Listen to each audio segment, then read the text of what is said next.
네, 반갑습니다. 오늘 이제 육조단경 마음 공부 즉 230쪽이고요. 지황비구입니다. 선수행자 지황은 처음에 5조를 참례하고 스스로 이미 선정을 얻었노라 하고는 암자에 머물며 눕지 않고 앉아 좌선하기를 20년 동안이나 하였다. 육조의 제자인 현책이 두루 돌아다니다가 하삭에 이르러 지황의 명성을 듣고 암자로 찾아가서 물었다. 이 지황이라는 스님은 이제 선을 공부하는 스님이었는데 5조 홍인 5조를 참례하고서 그리고 이제 선정을 얻었다라고 하고선 눕지 않고 좌선을 20년 동안이나 꾸준히 하던 이제 스님이었던 거죠. 그래서 이제 육조의 제자인 현책이 그 명성을 듣고 찾아가서 이제 이렇게 묻습니다. 당신은 여기에서 무엇을 합니까? 이렇게 앉아서 5조의 제자라고 하면서 앉아서 계속 좌선만 하고 있으니까 이 육조의 전통에서는 그게 좀 이상하잖아요. 어색하잖아요. 그래서 왜 저렇게 앉아서 좌선만 할까? 이제 그걸 좀 깨쳐주고 싶은 마음으로 아마 찾아갔겠죠. 그러니까 당신은 여기서 무엇을 합니까? 했더니 지황이 말했다. 선정에 들어갑니다. 주로 좌선 많이 하는 사람은 좌선을 통해서 선정에 들어가려고 하잖아요. 그러니까 이제 좌선을 통해 선정을 들어간다는 거죠. 그때 이제 현책이 말했다. 당신이 선정에 들어간다고 하니 유심으로 들어갑니까? 무심으로 들어갑니까? 그러니까 마음을 가지고 들어가느냐, 마음이 있는 마음으로 들어가느냐, 아니면 무심하게 마음 없는 마음으로 들어가느냐 하고 묻는 거예요. 만약 무심으로 들어간다면 정식이 없는 풀과 나무, 기와와 돌들도 마땅히 선정을 얻어야 할 것입니다. 무심하다 마음이 없다는 거잖아요.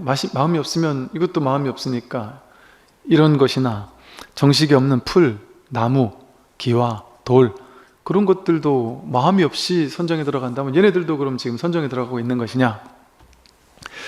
또 만약 유심으로 들어간다면 마음을 가지고 있는 마음을 가지고 그 마음으로서 들어간다고 한다면 그러면 모든 정식을 가진 존재들 역시 마땅히 선정을 얻어야 할 것입니다. 왜? 마음이 있으니까. 마음이 있는 마음을 가지고 들어간다면 마음이 있는 누구든 선정으로 들어갈 수 있어야 되는 것이 아니냐, 그렇다는 것이죠. 그래서 이제 지황이 말했다. 그렇게 말하니까 지황이 이렇게 얘기를 해요.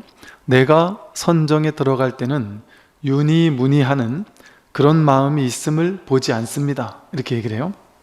그랬더니 이제 현책이 이렇게 말합니다. 유니무니하는 그런 마음이 있음을 보지 않는다면 곧 언제나 선정인데 마음이 있다 하거나 마음이 없다 하거나 하는 그런 마음이 없다면 마음이 있고 없음 이런 거에서 완전 놓여놨다는 거잖아요. 그렇다면 그 말은 마음이 있든 마음이 없든 언제나 선정이라는 얘기인데 어떻게 그 선정에 들어오고 나감이 있겠습니까? 이 얘기를 하고 싶었던 거예요. 그래서 유심이니 무심이니 하고 이렇게 떠봤던 것이죠. 즉, 이 진짜 선에는 진정한 선이라는 것은 아까 이 자황 스님이 20년 동안 선을 하는데 여기서 뭐 합니까? 했더니 선정에 들어간다고 했잖아요. 그럼 선정에 들어간다는 게 있잖아요. 그럼 선정을 통해서 선정 삼매를 증득하는 사람들은 전부 다 무엇을 원해서 선을 하겠어요? 선을 통해 삼매에 들어가려고 한단 말이죠. 선을 앉아가지고 유의조작으로 만들어내는 선을 하는 사람들은 전부 다 그렇죠. 선을 하는 사람들의 목적은 뭐겠어요? 즉 선이라는 것을 특정한 수단을 통해서 특정한 방식을 통해서 좌선이라는 특정한 수행이라는 방식을 통해서 그걸 갈고 닦는 사람들은 뭐겠어요? 갈고 닦는 목적은 갈고 닦아서 무언가를 얻고자 하는 목적이죠. 즉 선을 갈고 닦는 사람은 선을 통해서 삼매를 얻으려고 한단 말이죠. 선정을 얻으려고 한다. 그러니까 지금 나에게 없는 선정을 얻으려면 열심히 갈고 닦아야 얻을 수 있는 거죠. 인과법이라는 것은 원인을 제공해야 그 합당한 결과를 얻으니까 그러면 이렇게 좌선이라는 노력을 통해서 선정을 얻는 거라면, 좌선이라는 수행 조작을 통해서 인과응보로서 과보, 그 결과를 가지는 거라면 그거는 선정에 들어가는 게 있고 나가는 게 있잖아요. 그래서 선정에 들어가려면 그만큼 노력을 해야 되잖아요. 선정을 그냥 들어가려면 노력하고, 선정에 빠져나오면 이제 그 노력이 딱, 노력을 하지 않으면 선정에서 빠져나오는 거겠죠. 그럼 그게 진짜 선이냔 말이에요. 그게 진짜 도냐 말이죠. 즉, 이 육조의 제자인 현책이 이렇게 물은 거예요. 즉, 육조에게 이 현책이 배웠던 것은, 들어가고 나가는 것은 진짜 공부가 아니다, 도가 아니다. 들어감이 따로 있고 나가기 따로 있는 것은, 즉 진짜 도는, 이제 이게 무슨 말이냐면, 제가 계속해서 설법했기 때문에 여러분들은 다 아시리라고 믿지만 다시 말씀을 드리면, 진짜 도는, 진짜 진리는, 진짜 도는 본래 갖춰져 있는 거란 말이에요. 원망구족, 지금 여기 있는 거란 말이에요. 여기에 깨달은 사람이나 깨닫지 못한 사람이나 똑같이 구족하고 있는 게 이 도란 말이에요. 그래서 내가 도를 깨달았다라고 하는 사람이 진짜 내가 도를 깨달았나 한번 확인해 보려면 어떻게 할 수 있느냐 하면, 어제까지는 없던 도가 오늘 갑자기 내가 열심히 수행했더니, 어제 한 달 전, 두 달 전, 1년 전에는 없던 도가 갑자기 오늘 눈앞에 딱 나타났어요. 그래서 어제는 내가 중생이었는데 오늘 갑자기 내가 부처가 돼버렸어요. 뭔가 막 눈앞이 확 환해지고 눈앞이 막 경계가 확 무너진다든지, 뭔가 막 신비롭게 세상이 보인다든지, 갑자기 눈앞에 불국토가 그냥 확 드러난다든지, 어제나 작년이나 예전에는 없었던 것이 내가 열심히 수행하고 갈고 닦았더니 뭔가 새로운 경계가 딱 나타났다. 그게 아무리 좋은 걸 할지라도 그게 나타났다 한다면 그것은 도가 아닙니다. 이게 이제 우리 공부하는 사람들이 아주 중요한 거예요. 근데 이 얘기를 여러분들은 이제 다 아시죠? 뭔 말인지. 이런 얘기를 하면 사람들은 되게 당황하죠. 그게 무슨 말이냐, 열심히 갈고 닦아가지고 도를 얻어야 되는 거 아닙니까? 이렇게 생각한단 말이에요. 그건 도가 아니다. 그 육조 스님의 가르침이에요. 그건 도가 아니에요. 깨닫고 나면, 아, 없던 것을 내가 드디어 얻었구나 하면, 내가 노력해가지고 얻었다면 100% 노력해서 얻은 건 어떻게 되겠어요? 자칫 잘못하면 이게 사라져요. 왜? 만들어진 거니까. 애써서 만들어낸 거니까 노력하지 않으면 사라지죠. 당연히. 열심히 돈을 벌면, 잘 간수하지 않으면 돈이 사라질 수 있잖아요. 건강도 만들어낸 다음에는 건강이 사라질 수 있거든요. 젊음도 사라져요. 모든 유의법은, 만들어진 모든 것은 사라진단 말이죠. 그러니까 내가 놀라운 도를 얻었다 할지라도 그 도가 내가 열심히 노력해서 노력한 결과를 얻었다면, 열심히 수행해서 수행한 결과를 얻었다면, 그것은 수행하지 않으면 사라지죠. 그래서 옛날에 많은 이제 공부하다가 보면, 공부하던 사람들이 그런 얘기를 하는 사람들이 더러 있죠. 신통을 얻게 됐다거나 이런 사람들. 근데 갑자기 공부하다 보니까 어느 날 갑자기 신통을 얻게 됐어요. 그럼 대부분 신통을 얻은 사람들은 그 신통을 막 써먹다가 어느 날 신통이 사라진단 말이에요. 전생을 보던 사람들이 갑자기 전생을 어느 날 못 보기 시작한다든지, 뭔가 막 영가를 보던 사람이 갑자기 못 보기 시작한다든지, 심지어 이런 기록도 있어요. 불망념지라고 해서 한 번 보면 잊어버리지 않는 지혜가 딱 증득된 거예요. 그냥 컴퓨터처럼 한 번 딱 보면 바로 다 알아버리는, 이해해버리는, 외워버리는 그런 불망념지, 잊어버리지 않는 그런 지혜가 갑자기 딱 났단 말이죠. 근데 어느 날 그게 사라졌다, 이렇게 얘기하는 사람도 있단 말이죠. 없던 것이 새롭게 생겨난 것은, 그건 귀한 일이 아닙니다. 그건 대단한 일이 아니에요. 인연 따라 생겨난 거니까 인연 따라 사라질 수밖에 없는 허망한 겁니다. 근데 우리들은 그런 도에 목숨을 걸죠. 수많은 사람들이 도를 찾아 나서잖아요. 그래서 어떤 도를 찾으려고 해요? 나에게 없는 거 찾으려고 해요, 다. 그러니까 우리는 어떤 스승을 찾아가요? 우리랑 똑같은 스승 안 찾아가요. 너무 똑같으니까 니나 나나 똑같은데 하고 안 찾아간단 말이에요. 나와 다른 스승을 찾아가요. 어떻게 다른 스승? 나는 도력이 없지만 도력이 있어야 돼요. 나는 전생을 못 보지만 전생을 보고, 마음만 봐도 그냥 타심통으로 마음을 읽고, 너 미래는 어떻게 될 거야 하고 예언할 줄 알고, 칼로 찔러도 죽지 않고 음식을 먹지 않아도 살고, 이런 놀라운 신통자지한 사람을 원한단 말이에요. 사람들은 그런 사람 원하겠죠, 그죠? 그리고 그런 사람이 나타나면 되게 경외감을 느끼면서 대단하다고 이렇게 떠받든단 말이에요. 그리고 그런 사람을 스승으로 섬긴단 말입니다. 나와 다른 신통을 가지고 있으니까. 그게 도인이라고 착각하니까. 그러니까 그런 생각을 가진 사람에게는 어떤 스승이 눈에 띄겠어요? 삿된 도인들, 뭔가 신기한 능력을 가진 도인들, 그런 사람들이 도인 같을 거 아니겠어요? 나한테는 없는 능력이 저 사람에게는 있으니까. 근데 그거는 진정한 도가 아닙니다. 삿된 도예요, 삿된 도. 옛날에 선사 스님 때는 그런 신통리나 이런 걸 가지고 정말 아주 하찮게 욕을 했어요. 쓰레기 같은, 아주 욕을, 엄청난 심한 욕을 했단 말이에요. 그런 거 가지고. 그런 육신통 같은 그런 무슨 타심통이니 무슨 축지법을 쓰느니 하는 온갖 그런 도는 진짜 도가 아니란 말입니다. 이런 얘기가 이 선어록이라든지 이런 데 되게 많이 나와요. 근데 우린 여전히 그런 도를 찾는단 말이에요. 신기하게도 이 선의 스승들이나 석가모니 부처님 같은 분들은 우리와 똑같았어요.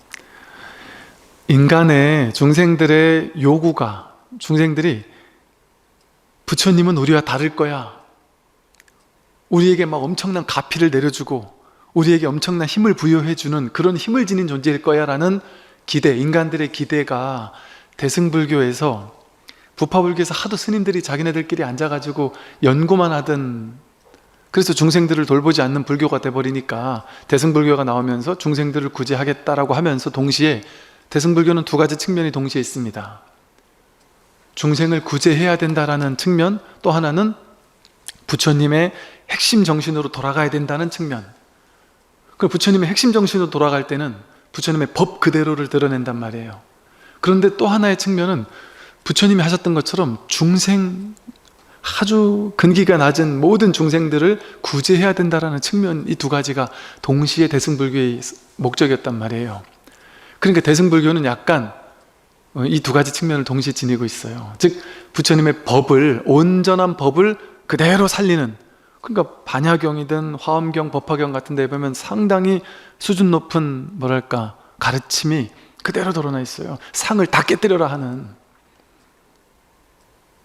지금 이대로가 그대로 법이다라고 하는, 중생이고 부처다라고 하는 이런 아주 수준 높은 법문을 그대로 직설하기도 하면서, 동시에 대승불교의 또 다른 특징은 법화경 같은 곳이라든지 이런 데 보면 중생을 위한 어떤 한없는 자비로움으로써 중생이 알아들을 만한, 중생들의 근기에 맞는 방편법문도 아울러 하고 있단 말이에요.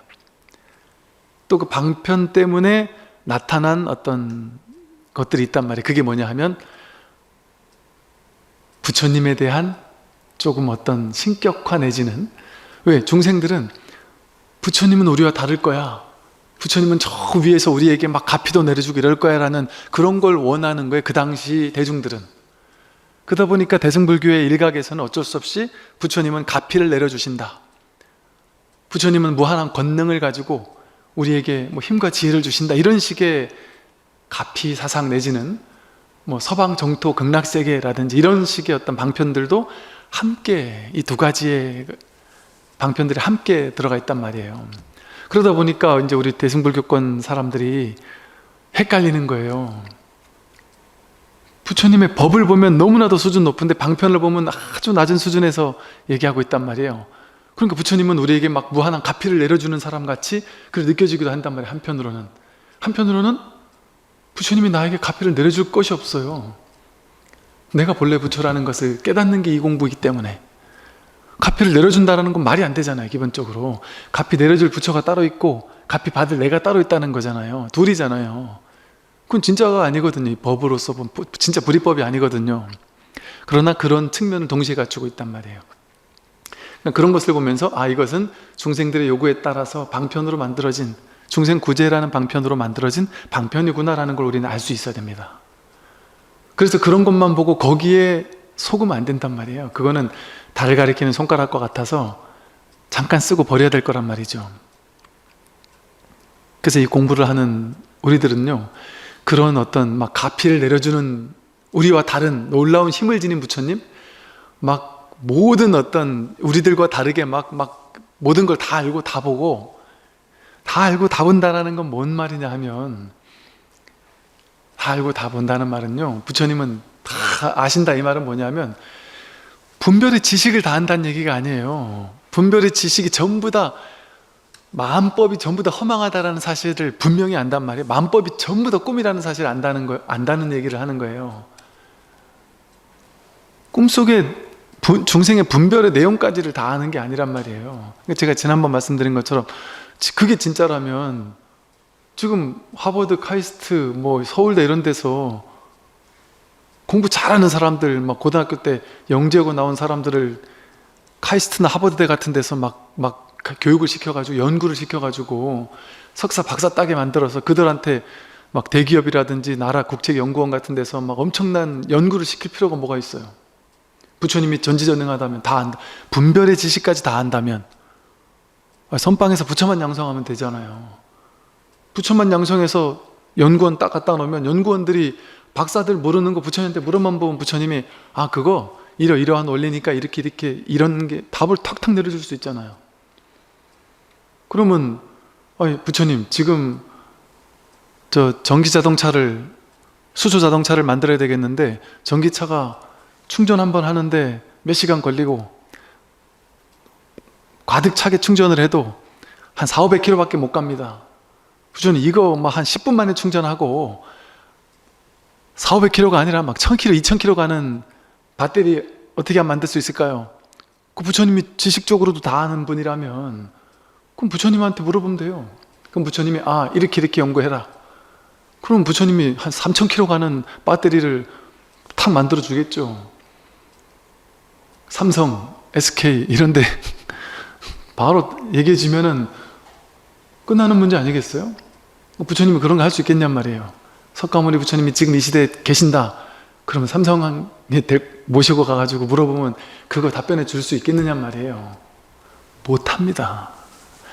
당연히 못하죠. 왜? 부처님은 그 분별의 지식을 아는 분이 아니에요. 그 꿈의 세계를 아는 분이 아니에요. 이 삼라만상이 전부 다 본래 꿈이라는 사실을 아는 거란 말이에요. 제가 전에 그 말씀 한 비유를 들었는데, 여기 용산에 큰 절에 있을 때 그 절을 리모델링을 해야 되는 이제 예산을, 이제 국가 예산을 받아가지고 이제 군법당이니까 리모델링을 하는데, 리모델링 할 때마다 너무 머리가 아픈 거예요. 이게 내가 뭘 선택하느냐에 따라서, 제가 이제 책임을 지고 있으니까 뭘 선택하느냐에 따라서, 예를 들어 법당 전체를 도배를 하는데 도배지를 어떤 색깔로 할 건지에 따라서 분위기가 확 달라질 수 있잖아요. 어떤 무늬를 넣느냐, 벽은 어떻게 할 것이냐, 뭐 모든 걸 하나하나를 제가 다 판단해야 되는 거예요. 그러니까 제가 이 리모델링이니 이런 디자인, 이런 감이 없는 사람이란 말이에요. 그런 감이 없는 사람인데 그걸 제가 책임을 지고 있으니 안 할 수가 없잖아요. 그러니 그때 제가 정말 고민하고 공부를 엄청나게 했어요. 왜? 제가 대충 했다가는 큰일 나니까. 이거 그 리모델링 비용이 한 20억이 나왔는데 한 5층 되는 건물을 통으로 다 2년 동안 해야 되는 거니까, 아니 그 20억을 들여가지고 망하게 하면 제가 큰일 나는 거 아니겠어요? 그래가지고 엄청 고민하면서 그때 뭔 생각을 했냐면, 거기에 모든 사람을 만족할 수 있는 답을 낼 수 있을까요? 이거 불가능하구나. 불가능합니다. 그냥 다수가 좋아하는 걸 최선을 다해서 선정할 뿐이더라고요. 아무리 좋게 선정해도 8명 좋아해도 2명은 딱 싫어해요. 2명은 극단적으로 싫어해요. 80명이 좋아해도. 왜? 너무 현대적으로 하니까 옛날 분들은 이거 되게 싫어하는 거예요. 너무 현대적, 너무 요즘 분위기다. 너무 어둑어둑하니까 좀 밝게 했으면 좋겠다 해서 밝게 했더니 너무 밝아가지고 싫다 이런 사람들이 분명히 있다니까요. 그러면 제가 그 생각이 들더라고요. 야, 부처님이 지금 오셔가지고 부처님이 한 방에 이도배주를 해라, 저도배주를 해라, 그럴 수 있을까요? 그럴 수는 있겠죠. 근데 그걸 100% 모든 사람이 좋아할까요? 모든 사람이 좋아하는 걸 구할 수가 없습니다. 아무리 천하에 부처님 오셔도 사람의 분별이 다 다르기 때문에. 그러니까 부처님은 분별하는 사람들의 분별을 다 맞춰줄 수 있을까요? 못해요. 부처님이 정치인이 마음 공부 열심히 해서 깨달아서 도인이 됐어요. 부처가 됐어요. 여당이든 야당이든 어떤 정책을 내야 된단 말이에요. 그럼 그 정책을 모든 사람이 다 좋아할 수 있을까요? 부처님이 낸 정책이라고 해서 모든 사람이 다 좋아할 수 있을까요? 불가능합니다. 왜 그럴까요? 분별이기 때문에. 분별은 누구는 좋아하고 누구는 싫어하는 거예요, 원래가. 그러니까 자기 생각대로 옳다고 생각하는 게, 우리는 부처님은 내 생각대로 완전히 옳은 걸 항상 선택하실 거라고 믿잖아요. 아니란 말이죠. 저 사람 생각엔 옳지만 나에게는 틀렸다라고 생각하는 거 부처님은 선택할 수도 있겠죠. 당연히. 모든 사람을 100% 만족시켜줄 수 없으니까. 즉 우리는 부처님이 내 식대로 부처님이 계실 거라고 생각해요. 내 식대로의 부처님은 없습니다. 그 자기 생각이니까. 자기 생각대로의 부처님이 있으면 그건 부처님이 아니죠. 분별을 쫓아가는 어리석은 중생일 뿐이지. 제가 얘기하고자 하는 이 바가 전달이 잘 안 되네요. 그래서 부처님은 그렇게 분별의 지식을 아는 분이 아니에요. 분별의 지식은 몰라요. 이 전체가 통으로 꿈이라는 사실을, 그걸 깨닫는 거지, 그 하나하나의 분별까지를 다 아는 그런 분이 아니란 말이죠. 그래서 여기서 보듯이 이 말이 이제 그 말이에요. 이 공부는, 이 마음 공부는, 깨달음이라는 것은 없던 것을 깨닫는 게 아닙니다. 그래서 여러분들이 나중에 검증해 보세요. 스스로 깨닫고 나서 내 깨달음이 확실한가? 이거 스스로 검증해 보란 말이에요. 어떻게 검증할 수 있느냐? 없던 것을 확인했다? 난 어제까지는 중생이었는데 오늘 부처가 됐어. 어제까지 없던 게 오늘 생겨서 너무 놀라운 기쁨과 환희심에 충만해 있어. 그 기쁨과 환희심에 깨달아서 기쁨과 환희심에 충만해 있다면 그거는 깨달음에 대한 부수적인 감정이에요. 부수적인 감정. 그 부수적인 감정은 사라져요. 반드시 사라져요. 밥 안 먹다가 한 10일 굶다가 갑자기 먹으면 막 너무 맛있잖아요. 막 감동이잖아요. 근데 맨날 그 음식 맨날 먹을 수 있으면 감동입니까? 맨날 그렇게 감동일까요? 아니죠. 그냥 일상적인 거죠. 그냥 밥 먹는 게. 그죠? 처음 먹을 때나 막 감동이지. 그랑 똑같단 말이에요. 그래서 깨닫고 나서 돌아보면은, 그러니까 이제 내가 깨달았다 하는 깨달은 척을 하면서 도인 흉내를 내는 사람은 전부 다 가짜라니까요.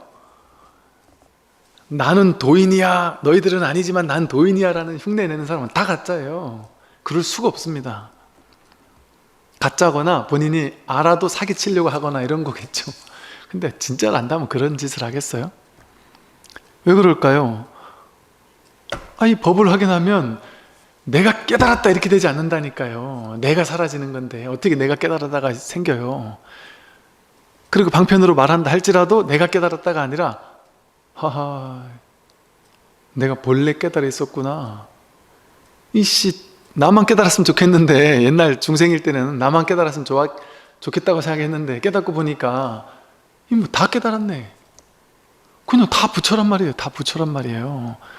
그대로 모두가 다 부처로 살고 있으니까, 그게 명백해지니까.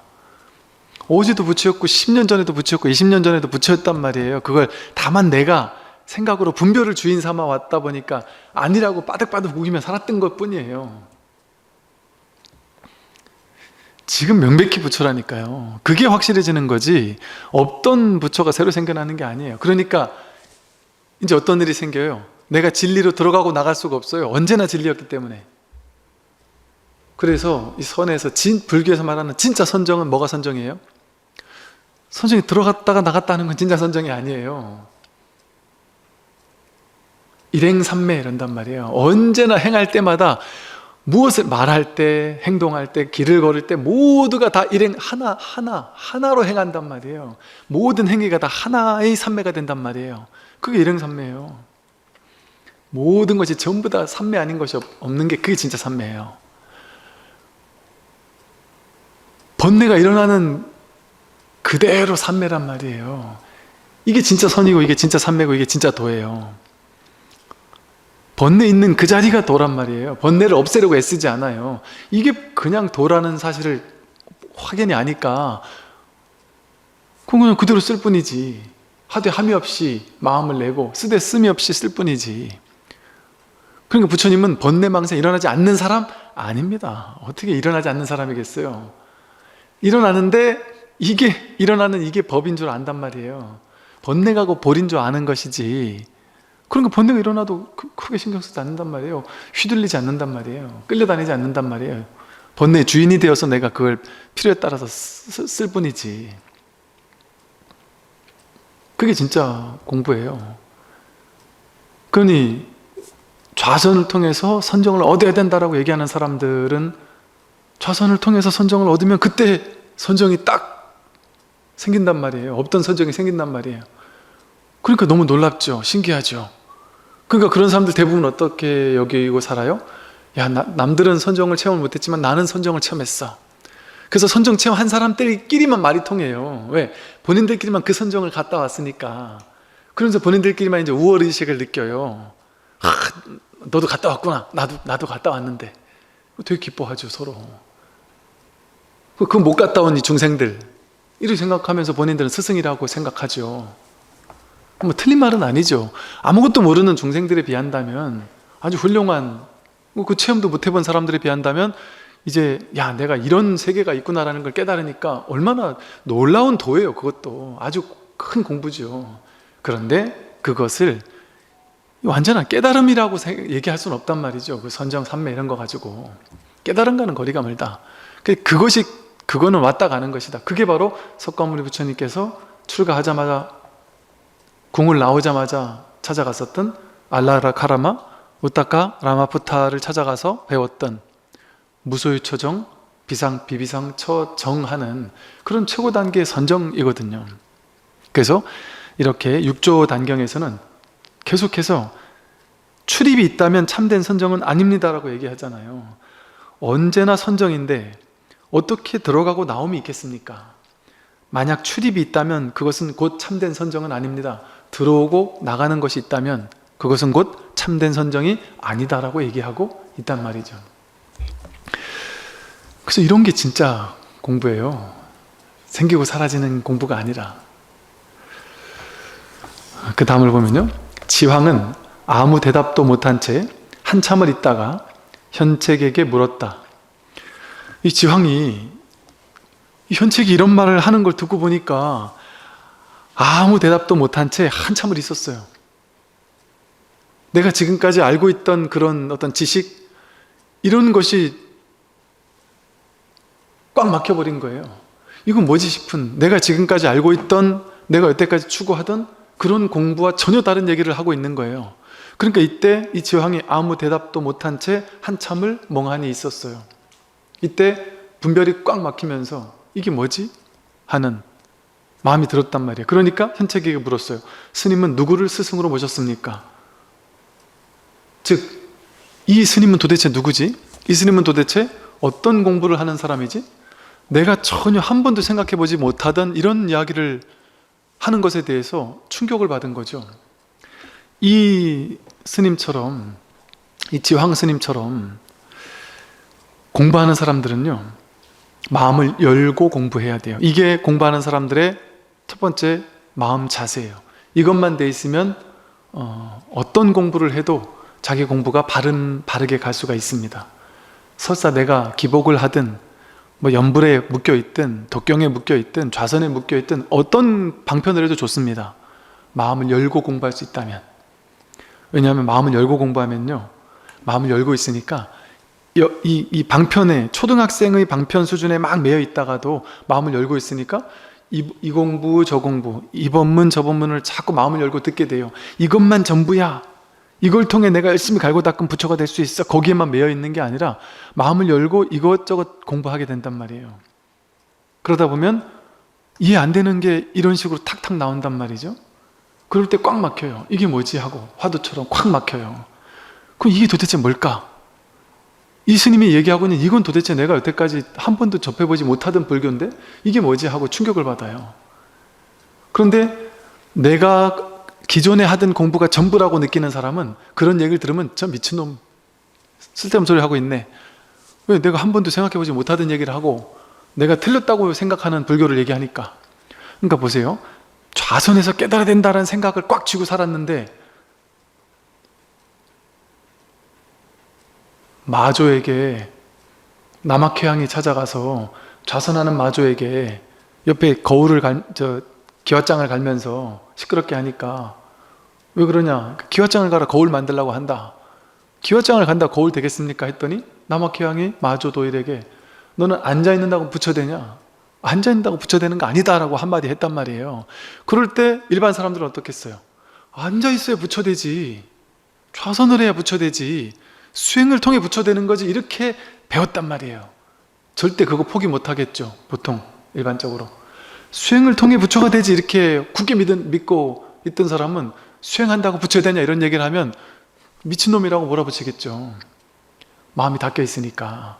왜? 내 생각이 옳다고 딱 쥐고 있으니까. 근데 이 스님은 좌선한다고 부처 안 된다라고 고집하고 있는 게 아니에요. 그 사람의 지금 그 꽉 막혀있는 좌선을 통해서만 부처될 수 있다는 얘기를 깨지기 위해서 좌선한다고 부처되는 게 아니다라고 얘기했단 말이에요. 근데 나중에 그거 깨인 사람에게는 또 다른 얘기를 해요.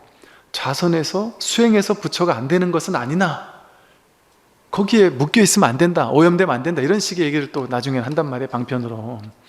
그걸 고집하느라고 그 얘기를 하는 게 아니에요. 얼마 전에 어떤 스님이 찾아오셨어요. 당신 절에는 절하는 걸 엄청 열심히 하는 절이래요. 그런데 맨날 3,000배, 300배, 500배를 막 반복되지 하는 절이었고, 당신도 그 절하면서 이걸 통해서 내가 공부가 될 수 있다라는 어떤 신념을 가지고 절을 하고 있고, 모든 어른 스님들도 다 그렇게 하라고 하고. 그런데 그 절에 아주 그 어른 큰 스님을 한 분 초청해가지고 이렇게 법문을 들을 기회가 있었는데, 그 큰 스님께서 오셔가지고 그 대중 스님들한테 충격적인 얘기 한마디를 하고 떠났다는 거예요. 전부 다 멘붕이 왔다는 거예요. 뭔지 아세요? 그렇게 절을 중시하면서 절을 하고 있는 곳에 와가지고 절한다고 부처되냐 이런 얘기 정도가 아니었어요. 절해가지고 공부가 된다고 생각하는 거, 그거는 삿된 마군이다. 그렇게 한다고 공부가 된다라는 그 생각을 쥐고 있으면 그거는 삿된 생각이다, 이런 식으로 얘기를 하고 떠났는데, 이 출가한 지 얼마 안 된 젊은 스님이 그 말을 듣고 너무 충격을 받아가지고, 근데 워낙 큰 스님이 얘기하시니까, 유명한 종단에서도 유명한 어른 스님이 와서 얘기하시니까 너무 충격을 받은 거예요. 근데 제가 그렇게 얘기했다는 그 스님을 안단 말이죠. 그분이 왜 그런 얘기를 하는지 저는 알아요. 그 수행에 매여있는 그걸 깨주려고 하시는 거거든요. 저처럼 이런 설하시는 스님이시거든요. 그 말을 하고 싶었던 거예요. 수행한다고 깨닫느냐, 이 말을 하고 싶었던 거예요. 남학회양이 마조 도일에게 해줬던 같은 차원에서 얘기했단 말이에요. 그런데 딴 사람들 전부 다 저 큰 스님이라고 얘기해서 그랬는데 쓸데없는 얘기만 하고 있구나, 그러고 지나갈 수 있단 말이죠. 근데 그 스님은 뭐가 있지 않을까, 저 얘기가 뭔가가 있으니까 저렇게 얘기했겠지 하고 뭔가 이렇게 꽉 막히고 있었던 거예요. 그래가지고 이 기회가 되니까 찾아와서 이게 왜 이런 얘기를 했을까요? 하고 물어보더란 말이죠. 저도 마찬가지였어요. 저 대학교 다닐 때 제가 정말 좋아하고 존경하던 선배가 그때 불교학과에서 공부하면서 전부 다 윤회는 실제 있다, 다 윤회에 대해서 막 얘기하는데, 딱 한 명 내가 존경하던 선배님이 저한테 그러는 거예요. 윤회? 방편이야. 그런 거 없어. 근데 괜히 분쟁 일으키고 싶지 않으니까 내가 이런 얘기 했다니까 얘기하지 마. 네가 왜 그런지 스스로 나중에 한번 공부해봐. 그 말하고 떠나는데, 와, 이거 충격적이더라고요. 왜? 나는 그 수없이 많은 다른 사람들보다 내가 정말 공부 열심히 하는 존경하는 그 선배를 믿었거든요. 근데 그 선배가 너무나도 냉철한 눈빛으로 윤회 얘기하는 사람은 아직 공부를 몰라서 그래. 그 한마디가 충격이었어요. 충격. 그런데 답을 낼 수가 없었어요. 저는 왜 그렇게 얘기했는지를 알 수가 없었어요. 그게 저한테 꽉 숙제 같았어요. 숙제. 꽉 막혀 있었어요. 그게 하나가. 왜 윤회가 없다고 했을까? 이분은. 그런 식으로 뭔가 내가 풀리지 않는 이 법문을 듣다가 내가 모르는 게 있을 때 꽉 막혀야 돼요. 이걸 무조건 저 말은 틀렸어 하고 해버리면 더 이상 진도를 못 나가요. 공부 진도가 안 나가요. 불교는요 이런 식으로 공부를 시키는 거예요. 선의 화두가 다 마찬가지예요. 선의 화두 같은 거 보면요, 큰 스님들이 어떤 얘기를 하냐면, 누가 봐도 선에서 화두에서 여법한 답을 해요. 질문을 딱 스승이 던졌는데 누가 봐도 야, 바른 답을 했다 싶어요. 그런데 그 스승은 아니야, 그리고 휙 가버려요. 그럼 이 제자는 멘붕이 와요. 이건 누가 봐도 맞는데, 내가 공부를 한 이 견처에서 봤을 때, 깨달음을 얻은 내가 견성했던 이 자리에서 봤을 때는 분명히 맞는 답을 했는데 초스승은 왜 틀리다고 했을까? 그 꽉 막힌단 말이에요. 깨달음 이후에도 화두를 들으라는 이유가 그거예요. 딱 봤을 때 맞는 말이라니까요. 근데 그 맞다라는데 내가 사로잡혀 있기 때문에 그 스승은 그거 하나조차 깨뜨려주기 위해서, 맞다라고 하는 그 하나도 쥐고 있으면 안 된다라는 그거를 결국엔 깨뜨려주기 위해서 그런 수없이 많은 선의 어록들이 있는 거예요.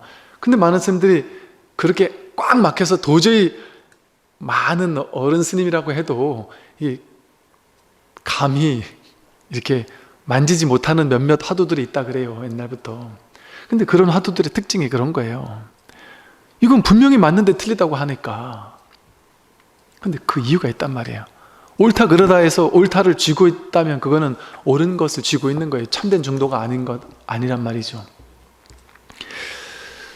그래서 이렇게 마음을 열고 있으면 된단 말이에요. 그래서 이 지황도 마음을 열고 있다 보니까 이 기회를 잡은 거예요. 이게 되게 중요한 일이에요. 왜? 많은 스님들은, 어떤 하나에 사로잡혀 있는 많은 스님들은 그거 이상을 못 넘어서요. 내가 옳다고 생각하니까, 공부 많이 하면 많이 할수록 내가 이 분야의 최고라고 생각하니까 내가 여태까지 공부한 게 물거품 되는 것을 볼 수가 없단 말이에요. 근데 지황은 현책에게 물었어요. 스님은 누구를 스승으로 모셨습니까? 현책이 말했다. 저의 스승은 조계의 육조입니다. 지황이 말했다.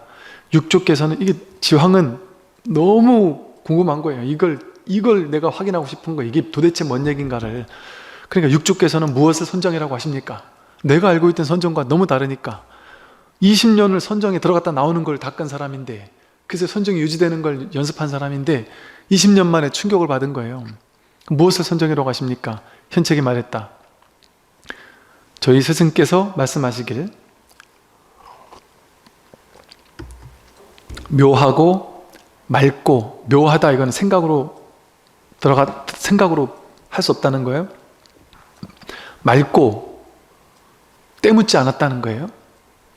원만하고 고요하며, 체와 용이 여여하며, 본체와 작용이 한결같은 여여하며, 오온이 본래 공하고 육진 바깥 경계 티끌이 있지도 않으며, 나가고 들어오는 것도 아니며, 안정된 것도 산란한 것도 아니다라고 말씀하셨습니다. 이 참된 선정이라는 것은, 진짜 선정은 뭐가 선정이에요? 이 법이 선정이에요. 법의 특징이, 선정의 특징, 그 고요한 특징이 있단 말이에요. 이 자리는, 이 법은 이 둘로 나뉠 수 없는, 분별할 수 없는 이 불이법의 자리잖아요. 이걸 어떻게 말로 할 수 있어요? 그러니까 묘하다라고 하고, 여긴 티끌도 하나 붙을 수 없으니까 막다고 하고, 원만하다고 하고, 여기는 고요하단 말이에요. 아무리 세상이 막 시끌시끌해도 그 가운데 이 법의 자리는 고요하단 말이에요. 체와 용이 여여하다. 본체 작용이 한결같단 말이에요. 그 어떤 작용이 일어나도 그게 본체에서 드러난 거니까, 수없이 많은 작용이 일어나도 그게 한결같단 말이에요. 한결같이 고요하단 말이에요. 여러분 보세요. 여러분 어렸을 때 젊음이 있었어요? 학창시절이 있었어요? 건강했던 몸이 있었어요? 젊음이 어느 때 있었어요? 근데 지금 가버렸어요. 그죠? 건강이 어느 때 있었다 가버렸고요. 10대도 왔다가 가버렸죠. 돈도 때로는 왔다가 가버리기도 하죠. 외로운 감정이 왔다가 가기도 했어요. 누가 나를 막 화를 내게 하니까 화나는 마음도 왔다가 갔어요. 우리 인생에 무수히 많은 일들이 왔다 갔잖아요. 성공도 왔다 가고 실패도 왔다 가고 온갖 감정이 왔다 가고 온갖 생각이 왔다 가고 온갖 의지도 왔다 가고 의식도 왔다 가고 몸도 왔다 갔잖아요. 젊었도 뭐 왔다 갔잖아요. 10대 깐나내기 때 그 몸뚱아리 지금 있냔 말이에요. 왔다 갔어요. 똥오줌으로 다 빠져나가고 먹는 걸로 다시 또 순환하면서 몸뚱아리도 왔다 가잖아요. 몸, 색소 상행식이 다 왔다 가잖아요. 그런데 보세요. 몸도 왔다 가고 마음, 느낌, 생각, 의지의식이 다 왔다 갔는데 오온이 다 왔다 갔는데 그래서 오온이 본래 공하며 육진도 있지 않다 이랬단 말이에요. 다 왔다 갔는데 신기하게도 10대 때도 나라는 게 있었어요. 그래서 내가 젊다라는 걸 내가 알았어요. 외로울 때, 외로움이 왔을 때 난 외로워라고 하는 내가 있었어요. 근데 외로움이 떠나갔을 때 외로움이 떠나갔네? 나 이제 외로움을 극복했네 라고 하는 내가 또 여기 있죠. 그죠? 난 우울해 하는 내가 있다가 우울증 극복했네 하는 내가 또 여기 있잖아요. 그죠? 나는 예를 들어 보수였다가 진보로 바뀌었어요. 기독교였다가 불교로 바뀌었어요. 그러면 기독교나 불교 같은 것들은 왔다 갔잖아요. 근데 기독교에 있던 나, 기독교가 떠나간 나, 우울했던 나, 우울함이 떠나간 나, 성공했던 나, 성공이 떠나간 나, 심지어 때로는 여러분 부모님이 내 부모님이 이랬지만 그게 내 건가요? 내 부모님도 왔다 가셨잖아요. 우리 할머니, 할아버지 왔다 가신단 말이에요. 왔다 가는 거잖아요. 사실은 자식도 왔다 가잖아요. 자식을 먼저 떠나보낸 분들도 계셔요. 자식도 왔을 때도 나가 있고 떠나보낸 다음에도 내가 있단 말이에요. 그런데 나도 마찬가지예요. 나라고 여긴 게 이 몸과 마음을 나라고 여겼지만 이 몸과 마음은 왔다 가는 거였죠. 왔다 가는 거였잖아요. 근데 언제나 오지도 않고 가지도 않고 여기서 나인 줄 아는 그놈은 왔다 갔냔 말이에요. 깐나내기 때 나인 줄 알던 그놈은 10대 때 젊다라고 동의시하던 그놈, 우울해했던 또 우울함이 떠나갔어 하든 나머지 우리가 진짜 나라고 여겼던 모든 것들이 사실 내가 아니라 왔다 가는 걸 나라고 착각하고 쥐고 있었죠. 근데 진짜 나는 오지도 않고 가지도 않고 모양도 없어요. 생김새도 모르겠어요. 근데 이 나는 분명히 있긴 있어요. 그게 바로 본성이란 말이에요. 근데 그거는 왔다 갔느냔 말이에요.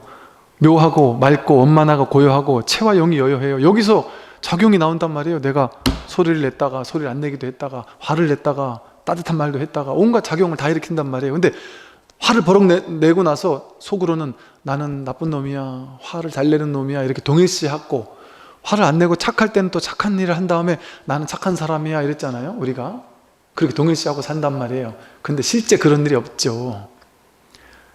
그냥 화를 내는 작용이 일어났을 뿐이고 인연따라 착하게 얘기한 작용이 일어났을 뿐이지, 그 작용이 그냥 온갖 작용들이 이 자리에서 작용이 왔다 갈 뿐이지 그 진짜 날아갈 수 있느냔 말이에요.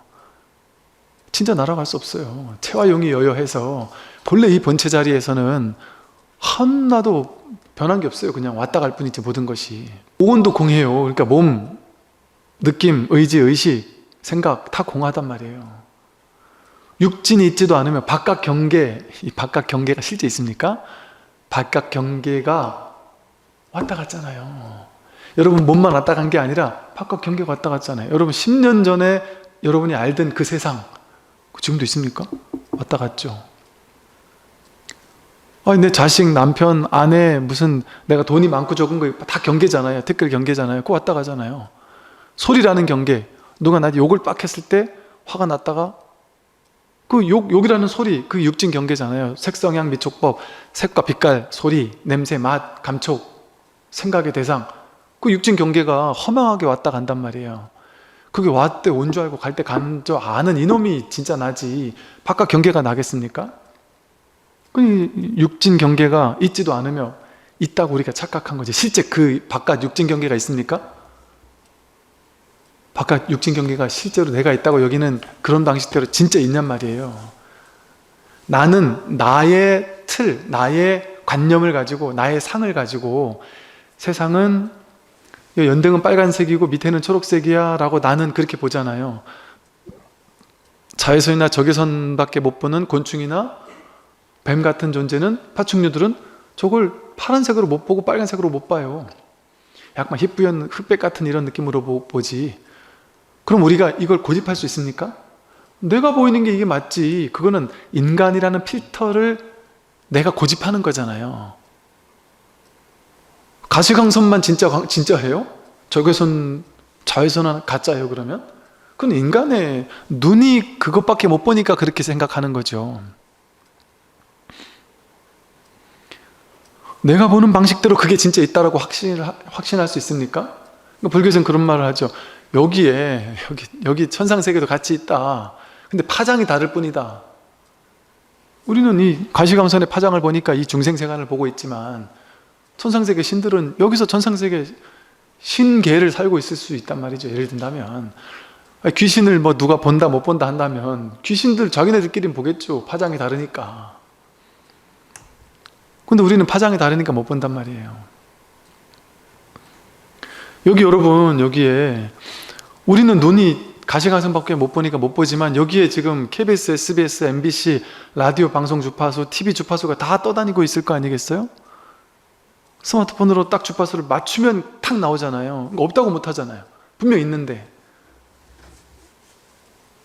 그러니까 내가 본 것만 진짜라고 할 수 있냔 말이에요. 진짜 내가 있다고 하는 것만 진짜 있고 내가 없다고 하는 건 진짜 없는 게 맞습니까? 내가 보는 방식대로 세상이 존재하는 게 맞을까요? 근데 우리는 그걸 맞다고 착각해 온 것이지, 세상은 내가 이 세상을 이렇게 조작해서 만들어 놓은 거예요. 내가 창조한 거예요. 내 생각이 이런 방식대로. 그러니까 여러분 생각대로 존재하는 세상 우주는 여러분 머릿속에 하나밖에 없는 거예요. 여러분 분별 속에. 남들에게는 이 세상이, 어떤 사람에게는 이 가을이 막 제가 옛날에 한때 막 정말 이 자연에 빠져 있을 때 그랬다니까요. 막 말로 표현할 수가 없는 거예요. 막 정말 막 소름이, 정말 말로 표현할 수가 없어요. 말로 표현하면 너무 후지부지 되니까.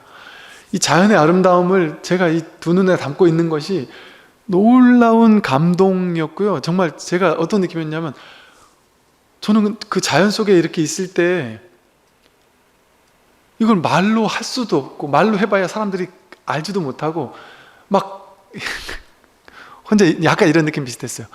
야, 이 감동의 놀라운 천상세계를 이렇게 놀라움 속에 이걸 이렇게 마주하고 있는데, 저 사람들은 지금 뭐 하고 있는 거지? 이 세상 사람들은 뭔 짓 하고 있는 거지 지금? 왜 이걸 못 보고 있는 거지? 근데 이걸 말을 할 수가 없는 거예요. 말을 해봐야 말한 만큼의 갇히는 거예요. 말 속에 갇히는 거예요. 그러니까 어느 날 내가 누군가한테, 아니 지금 너무 아름답지 않나요? 이렇게 얘기하니까 아름답네. 그리고 지나가는 걸 보고서 너무 충격을 받았어요. 이게 아름답네, 그 지나갈 문제가 아닌데 지금. 이거 제 혼자 하는 생각이었어요, 그냥. 근데 보세요. 누군가에겐 지금 이 세상이 눈부시게 아름다운 세상일 수도 있지만, 누군가에게는, 죽고 싶어하는 사람에게는 이 아름다운 자연이 눈에 들어오겠어요? 희뿌연 안개처럼 막 절망스러운, 공기가 절망스럽고요, 아름다운 자연이 막 절망스럽게 느껴지고요, 모든 것이 죽을 것처럼 느껴질 수도 있죠. 그러니까 어때요? 세상이 그렇게 있냔 말이에요. 내가 보는 방식대로 그렇게 있느냐? 그렇게 없어요. 세상은 실제가 아니란 말이에요. 그 세상이 내가 그렇게 보는 것뿐이지, 인연 따라 그렇게 세상을 내가 건립한 것뿐이지, 실제 그런 내 바깥에 고정된 세상이 없습니다. 이게 만법 유식의 부처님 가르침이에요. 양자물리학에서도 세상은 그렇게 있지 않다 그러잖아요.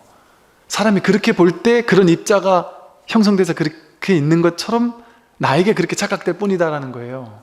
그냥 양자스프라는 무한한 가능성으로만 존재한대요. 그리고 동시에 막 두 군데 같이 알갱이가 어떤 알갱이가 동시에 두 군데에서 같이 존재하기도 하고 막 그런다는 거예요. 이건 신출귀몰에서 기가 차서 알 수가 없다는 거예요. 이런 일이 벌어진단 말이에요. 그러니까 우리 분별의 눈으로 볼 수 있는 세계가 전부가 아니에요. 내가 분별해서 내가 분별한 세계를 내가 만들어 놨을 뿐이지, 내가 창조했을 뿐이지, 그게 세계의 진짜가 아니다. 그걸 얘기하고 있는 거예요. 그게 바로 선정이라고 하는 그 자리는 고요하잖아요. 이 모든 게 다 일어나지만 고요하단 말이에요. 그 자리는 우울 왔다 가지만 이걸 아는 이 자리는, 공적영지한 이 자리는 우울하지 않아요. 우리 떠나가도 이건 떠나가지 않는단 말이에요. 그러니까 늘 고요하죠. 본래 공하고 육진이 있지도 않으며 나가고 들어가는 것도 아니에요. 여기서 모든 게 왔다 꿈처럼 왔다 가는 거지, 이거는 나가는 것도 아니 들어가는 것도 아니에요. 안정된 것도 산란한 것도 아니죠. 이 법은 안정된 것도 아니고 산란한 것도 아니에요. 중생의 마음이 여기서 안정돼 있다 하고 분별하고 산란해 하고 분별할 뿐이지, 이거는 산란할 수가 없고 안정될 수도 없어요. 완전한 깊은 고요? 굳이 말로 표현한다면 이게 진짜 선정이란 말이에요. 이 여태까지 이 지황비구가 20년 동안 좌선을 통해서 삼매를 만들어냈다가 또 나오면 삼매가 사라지고, 이런 게 삼매가 아니란 말이에요. 본래 삼매지. 그러니까 본연 삼매라리잖아요. 또 선의 본성은 머무름이 없으니, 머무름이 없죠. 머무름을 떠난 것이 선의 고요함이다. 선의 본성은 생견함이 없으니 생견함을 떠난 것이 선의 생각이다. 마음은 허공과 같지만 또한 허공이라는 헤아림도 없다라고 하셨습니다. 이 법의 자리를 굳이 표현하려고 하니까 허공과 같다 이렇게 표현했단 말이에요. 그렇지만 허공이라는 그런 헤아림이 있으면 또 그건 또 아니죠. 이렇게밖에 얘기할 수 없단 말이에요. 이 자리를. 지황은 이 말을 듣고 저게 뭐냐 도대체, 내가 지금까지 공부했던 선정과 전혀 다른 이런 이야기를 듣고는 아마도 모르긴 해도 엄청난 충격이었을 거예요. 이게 뭐가 있구나 하는 걸 단번에 이제 알았단 말이죠. 그래서 이 말을 듣고 곧바로 서성거릴 이유가 없어요. 이게 법이라는 걸 알겠다 하면 이제는 곧바로 육조를 찾아뵀단 말이에요. 육조를 찾아뵈니 조사께서 물으셨다. 스님은 어디에서 왔는가? 지황이 앞에 인연을 말씀드리자 육조께서 말씀하셨다. 진실로 형책이 말한 바와 같다.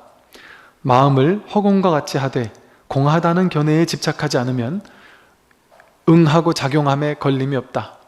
움직임과 고요함에 무심하여 번분이 성인이디 하는 생각을 잊고 주관과 객관이 모두 사라져서 본성과 겉모습이 한결같으면 선정 아닌 때가 없다. 같은 얘기를 하고 있는 거예요. 마음을 허공과 같이 하되 그 허공과 같다라는 그 공하다라는 견해에도 집착이 없어요. 응하고 작용하는데 걸림이 없죠. 이 자리에서 응하고 작용하는데 모든 작용을 해도 다 이거란 말이에요. 그러니까 번뇌를 일으켜도 이거고 행복한 마음을 일으켜도 이거고 다가 이 하나의 법이란 말이에요. 어떤 작용을 일으켜도. 그러니까 움직임과 고요함에 걸림이 없어요. 무심해요. 번분이 성인이라는 생각이 없습니다. 부처는 내가 부처다라는 생각이 없단 말이에요. 주관과 객관이 없어요. 주객이 둘이 아니란 말이에요. 주를 통해 객이 있고 객을 통해 주의가 있는 연기적인 것에서 어떤 것을 주객을 실상이라고 할 수 있겠어요. 그러니까 이게 법이다라고 할 때는 저 소리를 듣는 내가 있고 저 소리를 듣는 저 소리가 있고, 그거는 둘로 나뉜 거잖아요. 주관과 객관이 있잖아요. 그 주객을 얘기하는 게 아니에요. 그냥 통으로 이 하나를 얘기하는 거지.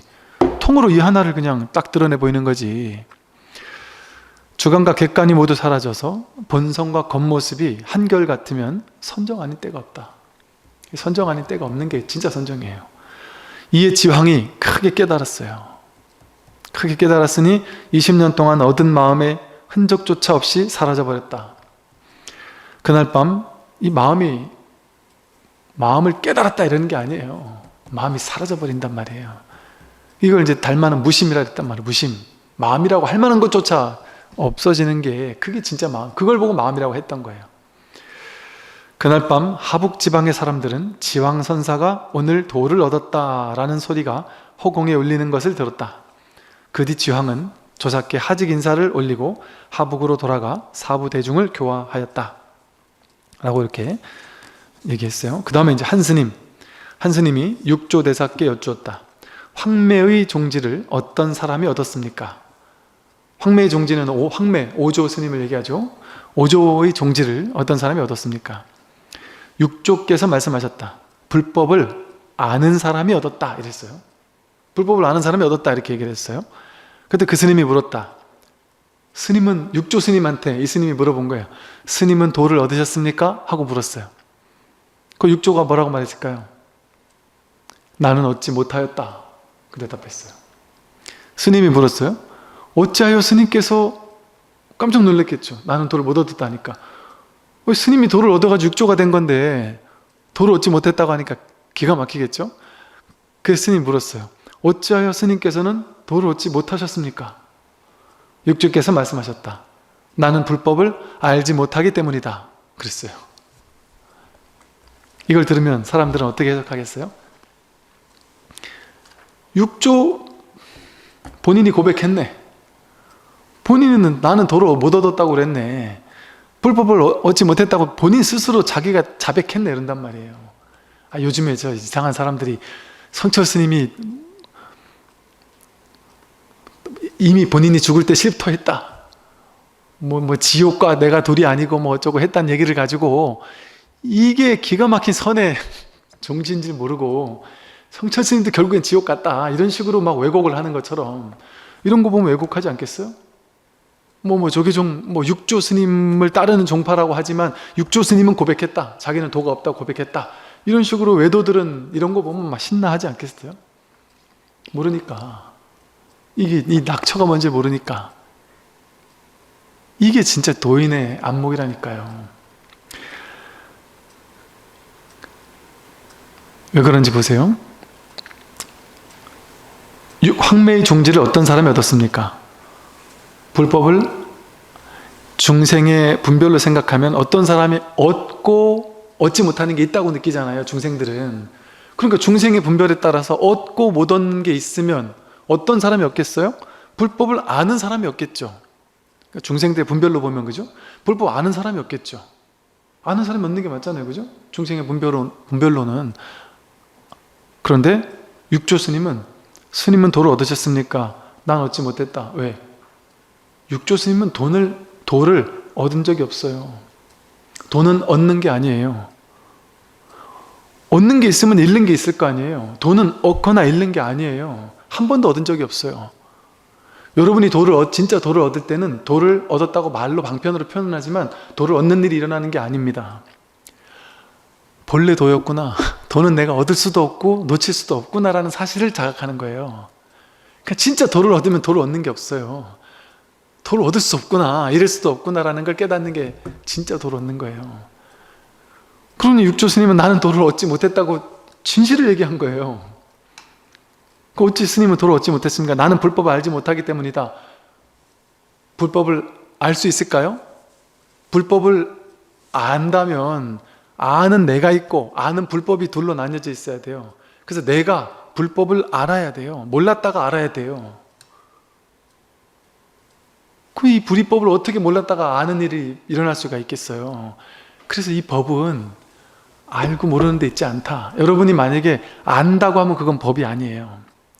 이 말이 아주 중요한 말입니다. 여러분이 알 수 있으면 그건 법이 아니에요. 알았다! 이게 법이 아니에요. 법은 알 수 없어요. 그냥 확인될 뿐이지. 법 알 수 없어요. 근데 우리는 법을 알고 싶어 해요. 그래서 안 되는 거예요. 눈으로 이렇게 보듯이 견성하니까 볼견자잖아요. 성품 성자잖아요. 성품을 눈이 보는 것처럼 보는 줄 알아요. 견성 이러니까. 이렇게 책을 보듯이 스님은 견성했나 보죠? 그 스님은 견성했습니까? 도를 봤습니까? 그런단 말이에요. 이렇게 도를 보는 것처럼 성품을 본 줄 알고. 여러분만 성품을 못 본 게 아니고 저도 못 보고 육조 스님도 못 보고 부처님도 성품을 이렇게 볼 수 없다니까요. 볼 수 있는 게 아니에요. 이것은 눈을 볼 수 있습니까? 눈이 딴 건 다 봐도 자기 눈은 못 봐요. 눈이 딴 걸 다 보는 작용을 통해서, 이 작용을 통해서 눈이 눈을 본다라는 게 확인되는 걸 뿐이지, 이게 눈이네 하고 그 작용을 통해 눈이 눈인 걸 확인하는 거 아니겠어요? 그렇게 확인하는 거지 이것은. 그러니까 선에서 뭐라 해요? 매화를 찾아, 범을 찾아 온 천리를 돌아다니다가 범은 못 찾고 기운이 빠져가지고 집에 들어왔더니 집 앞에 매화가 펴 있더라. 이 사람은 봄을 봤어요? 매화를 봤어요? 매화를 봤는데 이게 봄이구나라는 사실을 안 거예요. 봄을 따로 보지 않았단 말이에요. 봄을 따로 못 봐요. 매화를 볼 수 있을 뿐이에요. 매화를 보고서 봄이 왔네 이렇게 아는 거예요. 봄을 보는 게 아니에요. 그러니까 성품을 따로 보는 게, 성품을 보거나 뭐 만지거나 내가 갖거나 얻거나 알거나 머리로 알았다, 이거는 아는 게 아니란 말이에요. 그러면 아는 대상이잖아요. 대상. 이건 대상이 아니에요. 알았다 하는 이놈이 그건데, 아는 대상이라면 주객이 둘로 나뉜 거잖아요. 이게 둘로 나뉘는 게 아니란 말이죠. 그러니까 알고 모르고 있지 않다 이렇게 얘기를 한단 말이에요. 지금 이 한 스님과의 대화가 되게 중요한 대화면서 되게 유명한 대화예요. 근데 일반인들은, 일반 분별하는 사람들은 도저히 이해 못하는 얘기예요. 이런 일이 실제 성철 스님도 이런 일이 있었다는 얘기를 저도 들었어요. 어떤 어른 스님이 젊었을 때 성철 스님한테 가서 찾아가 대뜸 물었다는 거예요. 견성하셨습니까? 진짜 도를 얻었습니까? 물었다는 거예요. 나는 견성 못했다. 난 모른다. 난 도를 알지 못한다. 뭐 이런 식의 말씀하셨다는 얘기를 듣고, 그러고는 그냥 나와버렸다는 거죠. 본인 안목이 안 되면, 이런 걸 소화할 만한 안목이 되지 않으면 그 말에서 도를 모르는 스님이구나 하고 그냥 실망해서 나온단 말이에요.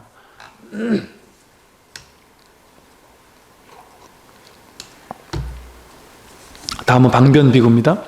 조사께서 어느 날 전에 받은 법의를 세탁하고자 하였으나, 법의를 받았잖아요. 5조에게 6조라는 징표로 이 가사를 전해 받았는데, 이 옷을 이제 좀 씻으려고 빨래하려고 하셨으나 마땅한 셈이 없었다. 그래서 절 뒤로 오리쯤 되는 곳으로 가니 살림이 울창하고 상스러운 기운이 있는 곳을 보셨다. 대사가 석장을 휘둘러 땅에 내리치니 즉시 샘물이 솟았고, 뭐 이런 얘기들은요 그냥 이렇게, 야 역시 육조 스님은 주장자를 땅 치니까 여기 샘물이 쫙 솟았구나, 그렇지, 역시 도인은 이 정도 해야지, 이렇게 생각하지 마시고, 역시 책을 쓰는 사람들은 육조 스님을 어떻게든 좀 있어 보이게 만들려고 길을 썼구나, 그냥 이렇게 그냥 하고 넘기시면 돼요. 그러니까 즉시 샘물이 솟았고, 이런 것도 다 도랑분에는 없는데 이 방변비구 자체가 없는 것 같아요. 제가 언뜻 봤을 때는 이런 식의 얘기들이 없어요. 도랑분에는 심플해요. 근데 이런 게 다 뒤에 만들어졌어요. 즉시 샘물이 솟았고 곧 물이 고여 연못이 되었다. 조사께서 무릎을 꿇고 돌 위에서 옷을 빨고 있는데 문득 한승려가 나타나 예배하고 말했다. 제 이름은 방변이며 서촉 사람입니다. 어제, 이것도 보세요. 이해가 안 되는 말이에요. 어제 남천 축국에서 달마대사를 만났는데 저에게 부촉한 바가 있었습니다. 달마대사는 벌써 6조인데, 초조가 달마인데 몇백 년 전 사람인데 부촉한 바가 있었습니다. 속히 당나라로 가거라. 뒤에 첨가된 거죠. 속히 당나라로 가거라. 내가 전한 마하 가섭의 정법 안장과 가사가 6대까지 전해져 소주의 조계에 이르렀으니 그대는 가서 찾아뵙고 인사를 드리거라 라고 하였습니다. 그리하여 제가 멀리서 왔으니 저희 조사께서 전해주신 의발을 보여주십시오. 대사께서 의발을 꺼내 보여주고는 물었다. 그대는 무슨 일을 잘하는가? 방변이 말했다. 진흙으로 모양을 잘 빚습니다. 이런 조각가였어요. 그 대사가 정색을 하며 말했어요. 정색을 하며 말했다. 정색을 하며 말 안 된 이유가 있는 거예요. 이 법에 대해서 물어보는 거예요. 비구니까 이 법에 대해서 가르쳐주고, 법에 대해서 스님으로서 스승님은 법에 대해 거량을 하는 거지 딴 얘기를 뭘 하겠어요? 그래서 정색을 하면서 법을 묻는 거예요.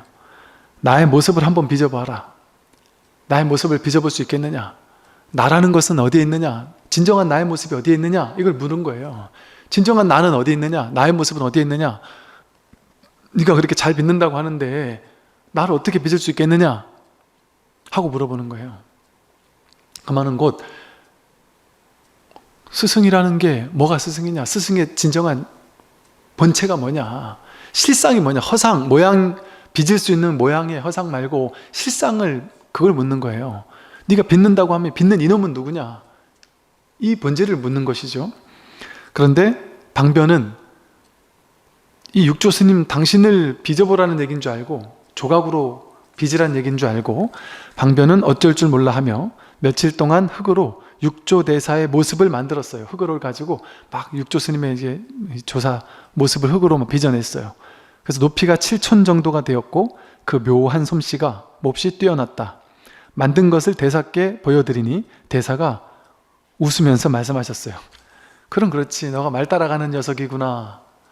내가 이 도를 물었는데 너가 이 말을 따라가서 그 모습만 그렸구나. 도사, 이 육조라는 조사가 진짜 누군지, 육조의 진짜 본래 모습이 뭔지를, 그거를 물어봤는데 육조의 겉모습, 껍데기를 이렇게 조각으로, 진흙으로 만들어냈단 말이에요. 그러니까 그걸 보고는 육조 스님이 허허 하고 웃으면서 그대는 진흙으로 만든 모습의 성질은 잘 알지만 불성은 알지 못하는구나 하고 얘기했단 말이에요.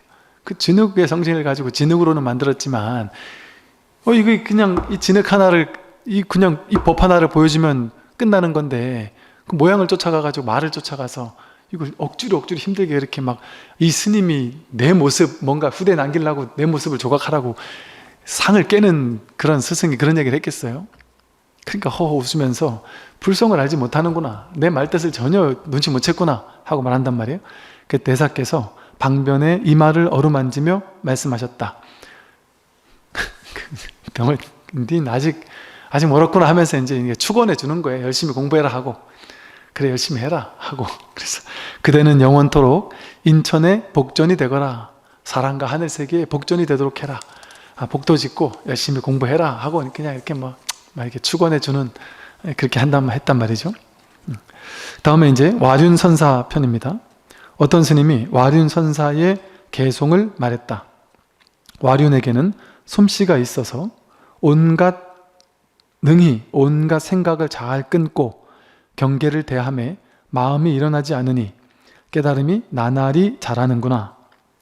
육조대사께서 그 개송을 듣고 말씀하셨다.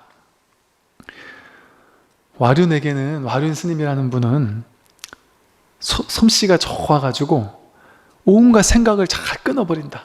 왜냐하면 불교에서는 무심하라 그러잖아요. 번뇌망상, 분별심을 다 잘 끊으라 그러잖아요. 그러니까 와륜 스님은 생각을 잘 끊는단 말이죠. 또 경계를 대함에 마음이 일어나지 않는데요.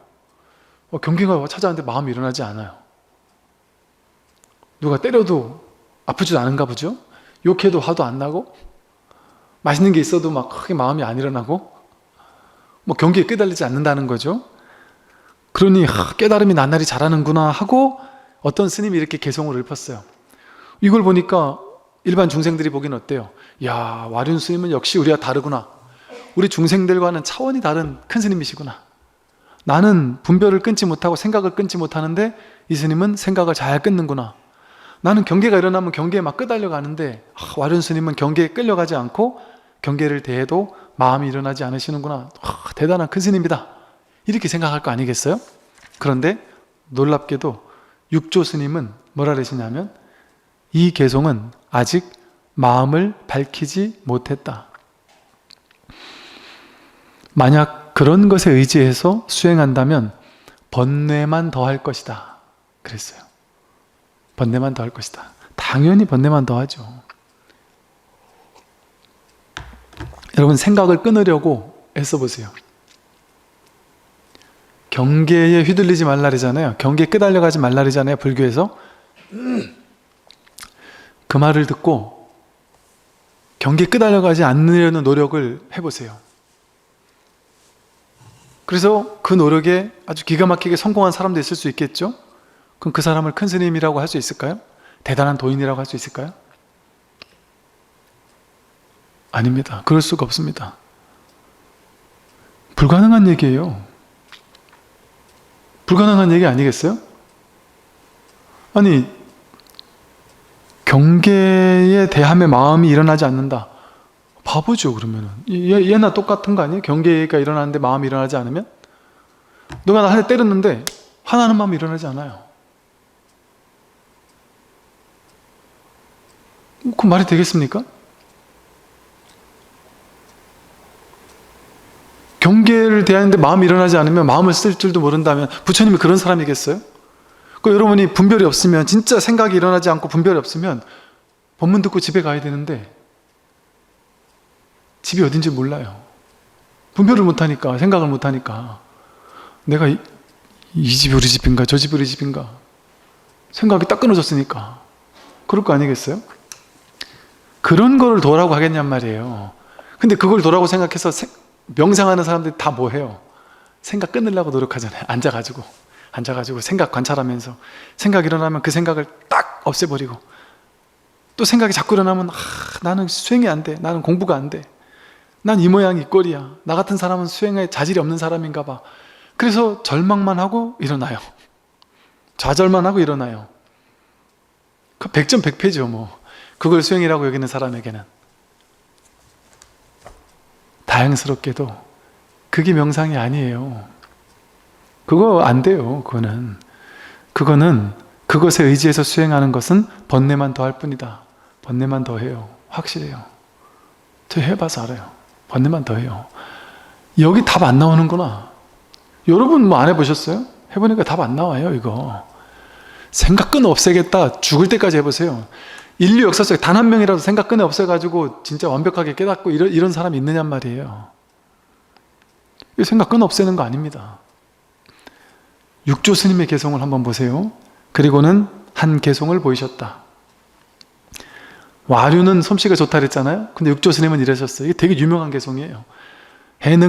육조 해능은 솜씨가 없어서 온갖 생각을 끊지 못해 경계를 대함에 마음이 자꾸 일어나니 깨달음이 어찌 잘할 수 있겠느냐.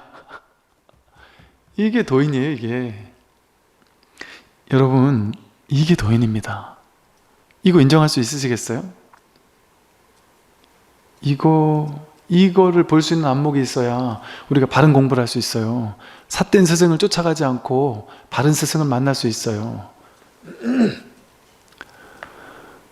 바른 스승은 우리랑 전혀 다른, 저 위에 있는 산신령처럼 저 높은 곳에 있고 우리랑 먹는 것도 다르고 이슬만 먹고 살고 철저하게 막 채식만 하고 눕지 않고 허리가 항상 꼿꼿하게 서 있고 걸을 때도 느긋하게 걷고 너가 와서 한 대 때려도 허허하고 돈 10원 한 장 없어도 그냥 살고 맨날 저 산에 들어가서 무소유로 풀떼기만 먹고 살고, 그러고 사는 사람이겠냔 말이에요. 아무 생각이 없어가지고 어떤 말을 해도 그냥 무심하게 있고, 그런 분이 도인이겠냔 말이에요. 우린 그런 분을 도인이라고 생각하면서 그런 사람을 추구해 왔잖아요. 명상단체 가보세요. 다 그거 추구하고 있어요. 그거 추구하고 있어요. 그러니까 선정을 추구하고 있죠. 부처님이 그렇게 사셨습니까? 아니잖아요. 부처님 무수히 걸으면서 근기 낮은 중생에게는 근기 낮은 중생에게 맞는 가르침을 설하시고, 높은 중생에게는 높은 중생에게 맞는 가르침을 설하시고, 제자가 잘못하잖아요? 제자 불러다가 맨날 혼내셨어요. 부처님 혼내면서 계율을 준단 말이에요. 혼내고 타이르기도 하고, 또 막 사고치는 그룹들이 있었어요. 6군 비구, 17군 비구 이래가지고 제일 사고 많이 치는 6명의 제자들이 있었고요. 걔네들보다 조금 덜 사고 치는 17군 비구라 해서 아주 문제아들 모아놓은, 또 지네들끼리끼리 모여 다니는 그런 이 수행자들이 있었어요. 그러다가 이 6군 비구와 17군 비구가 막 싸우기도 하고 온갖 이상한 짓들을 막 했단 말이에요. 그럼 그들이 잘못할 때마다 불러가지고 타이르고 혼내고, 안한존자가 얼굴이 워낙 잘생겼었다 보니까 전국 예쁜 여인들이 안한존자만 공양을 올리려고 안한존자만 초청을 하는 거예요, 자기 집으로. 어느 날 그 여인이 초청을 해서 집으로 이렇게 초대를 갔는데, 오늘은 밖에, 그러니 방으로 들어오십시오. 그래서 방으로 딱 들어왔더니만 문을 콱 잠궈놓고서는 이 여인이 안한존자를 끌어안으려고 막 했단 말이에요.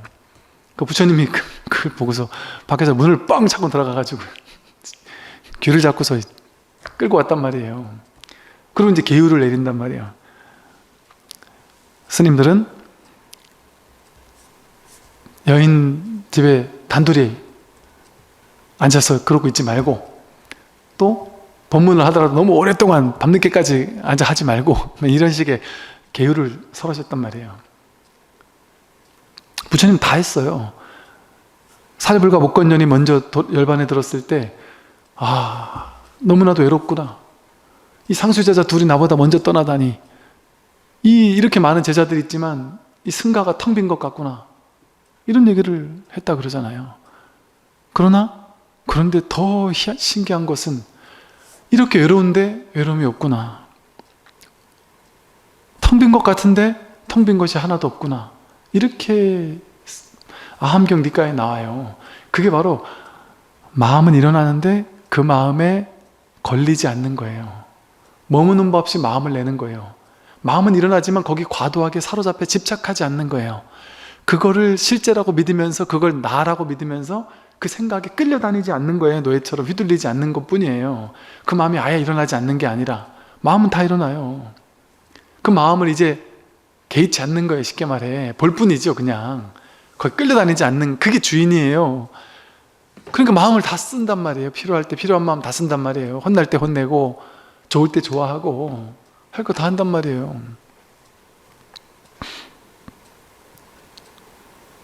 부처님은 극단적 무소유주의자 아니었어요. 열심히 하게 했어요. 우리 사찰이 가난했냐? 안 가난했습니다. 사찰. 부처님 당시에 막 수백 개 도량들이 갑자기 일시에 막 불사가 이루어졌고요.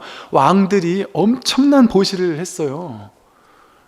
이런 가사, 삐까번쩍하는 가사 막 500번씩 절에 보시하기도 하고, 음식 스님들이 맨날 막 안 좋은 음식만 먹고 살았냐? 아닙니다. 왕 장자들이 그 당시 부자들, 왕들 맨날 스님 부처님들 막 단체로 초청해가지고 아주 그럴싸한 음식들 막 공양 올리고 그랬어요. 딱 한 명 가섭존자만 아주 가난하게 살았어요. 그 부처님이 가섭을 2번이나 타일렀어요. 너 그렇게 맨날 두타행한다고 시골에 가서 안 좋은 것만 먹고 그 산골짜기에서 자고 그런 거 하지 마라. 그거 도가 아니다. 근데 이제 가섭존자만 부처님께 유일하게 허락을 받았단 말이에요.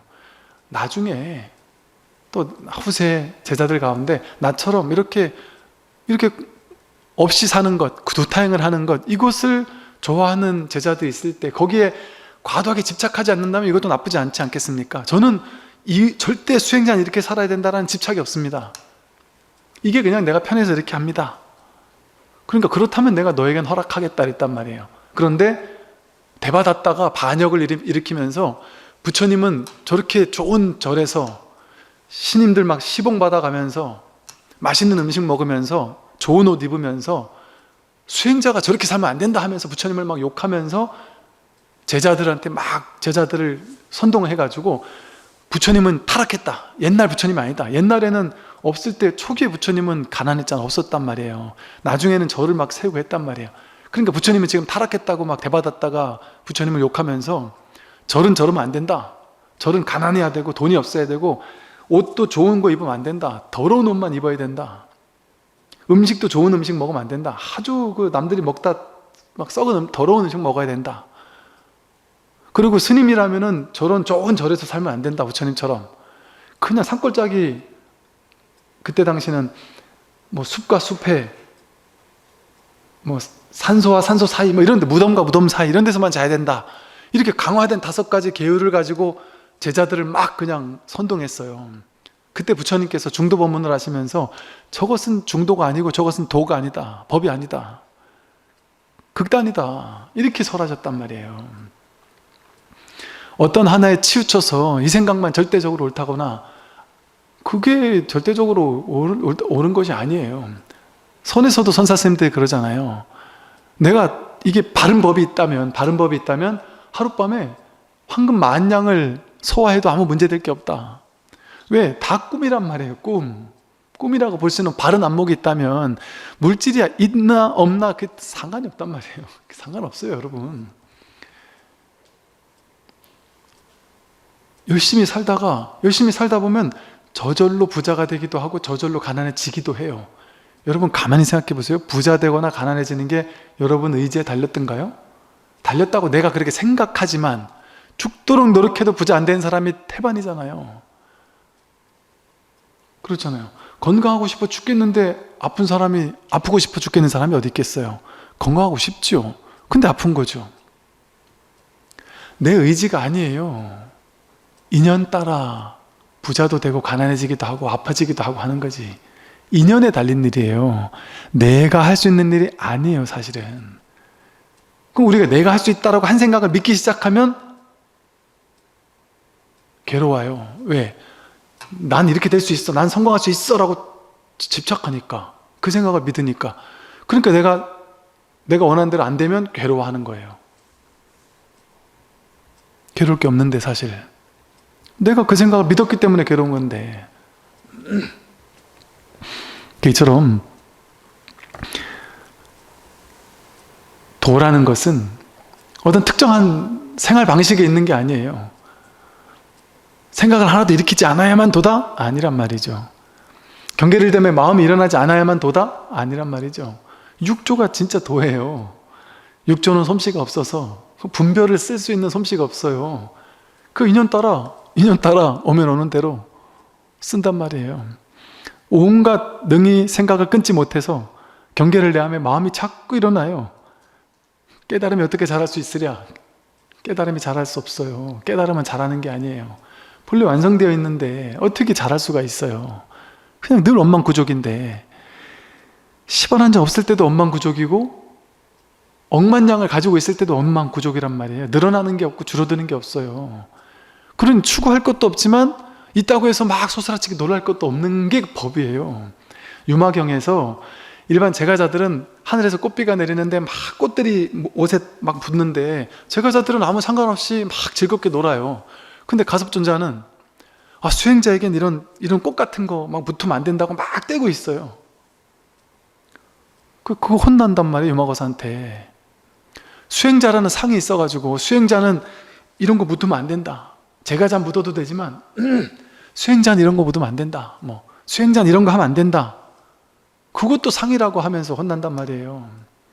그러니까 제가 이 말씀을 드리는 것 중에 하나는, 물론 수행자들이 이런 걸 빌미로 공부도 안 하면서 타락하면 안 되죠. 그래 타락하면 안 되겠죠. 그러나 이게 이제 너무 극단적인 무소유주의, 그것도 불교가 아니에요. 불교는 극단적인 무소유주의 아니에요. 어떤 주의가 아니에요. 무소유주의도 아니고 소유주의도 아니에요. 그 양변에서 노연하는 거예요. 어디에도 집착하지 않는 거예요. 어디에도 과도하게 치우쳐 사로잡히지 않는 게 이 공부란 말이죠. 그러니까 생각이 많아야 되거나 없어야 되는 게 아니에요. 특정한 생각을 믿어야 되거나 이런 것도 아니고, 일어나되 일어난 바가 없는 것을 알아야 되는 거예요. 있으되 있는 바가 없는 것을 알아야 되는 거예요. 있으나 없으나 다르지 않구나라는 사실을 깨닫는 거예요. 그러니까 여여하죠. 있을 때도 여여하고 없을 때도 여여하죠. 한결같다 하나니까. 돈이 있든 없든, 물질이 있든 없든, 생각이 있든 없든, 경계를 대하며 마음이 일어나든 일어나지 않든 그게 다 다르지 않단 말이에요. 다 하나예요. 다 이 하나의 법이란 말이에요. 오로지 한 법인데 뭘 분별할 게 있겠어요? 어떤 경계가 문제가 될 게 있겠어요? 그게 진짜 공부죠. 그게 진짜 법이죠. 오늘 여기까지 말씀을 드리겠습니다. 선물하십시오.